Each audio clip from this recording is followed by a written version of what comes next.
I didn't even really think we were making a movie. It's no surprise that we're thrilled to see Batman return to the screen, and with the positive reviews coming in by the truckloads, we're curious to see what made the magic happen. So pull out those batarangs and get ready for the behind-the-scenes scoop of what really went into the filming of Matt Reeves The Batman. Number 1. It's apparent that any actor who plays Batman will need to hit the gym at some point in their life. Training's a lot more fun when you kind of get good at it. This was the case for when Robert Pattinson took on the reins of this character, and he really did quite enjoy the workout process. For a while, he was put on an intense diet and training regimen before and during the filming process, but only after 6 weeks, he got a little sick of it. Once you pass over the 6-week mark, then it's alright. It's got to be difficult drastically switching up your diet and routine for a film, but he did take it seriously, and it turned out pretty good for him in the end, as director Matt Reeves really wanted him prepared shirtless for the trailers. Number 2. Pattinson always had an affinity for style, but his most recent fashion statement included a suitcase full of comic books. Was traveling with stacks of Batman comics. Reeves' story embodied the Batman comics and their noir nature, which prompted Robert to head to his nearest comic book shop. He found so many of them that he liked, and of course, that fit within the director's vision, that he apparently needed a whole suitcase to fit them in. And he's been doing this since 2019. That's a lot of reading. I think I must have read just so many. Number 3. Some of the cast didn't need to go far from their homes for filming The Batman. In fact, a lot of the shooting was done in the UK. The sense of realism filmmakers wanted to make for their set pushed them to more Gotham-like architecture, and at least for Pattinson and Colin Farrell, they were home sweet home. Of course, they gave a break to some of the American actors when they filmed at the California sound stages.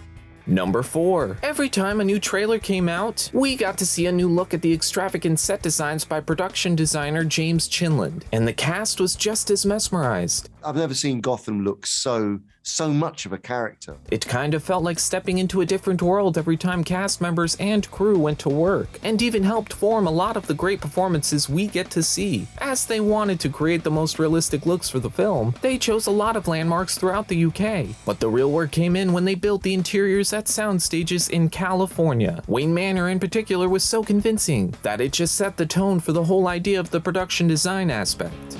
Number 5. The COVID-19 pandemic rocked the world, along with the Hollywood industry shutting down mid-productions and causing mass uncertainty. For Matt Reeves, he was almost in the middle of filming his movie, and they ended up having to shut down for months. But they finally got to return, putting Paul Dano to work first, since his scenes were more isolated. Dano really didn't have a problem with this, and the ball started rolling for production again. Unfortunately, however, production came to a halt yet again when Batman himself caught COVID. We remember being uncertain as to whether Robert's sickness was going to affect the film's future, but have no fear because they pushed on and the film was finally finished. Number 6. Along with Pattinson, Catwoman actress Zoe Kravitz had a lot of legacies to look up to for her iconic role. The same thing they did, which is, own it. But she wanted to only take a few aspects of their characters, and push far away from all the Catwoman stereotypes. Not only did she make a big point of this when developing her character, but she only wanted to make Selina Kyle as human as possible, and of course, still weave in a little feline aspects in as well.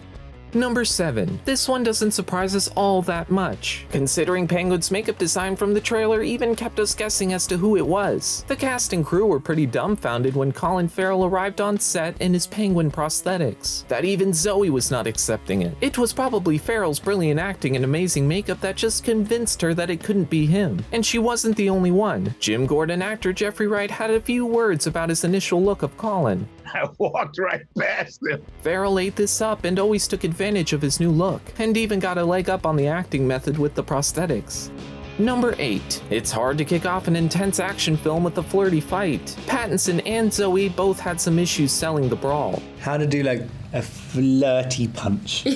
Though it's very common that a film's shoot lineup mixes the scenes around. So what was the problem? They were just thrown into the scene the first day of filming. Not that they didn't have rehearsals though. They were able to rehearse the fight a little with their respective stunt doubles and each other, of course. All it took was the right flirty punch, and now they were truly the Bat and Cat in action.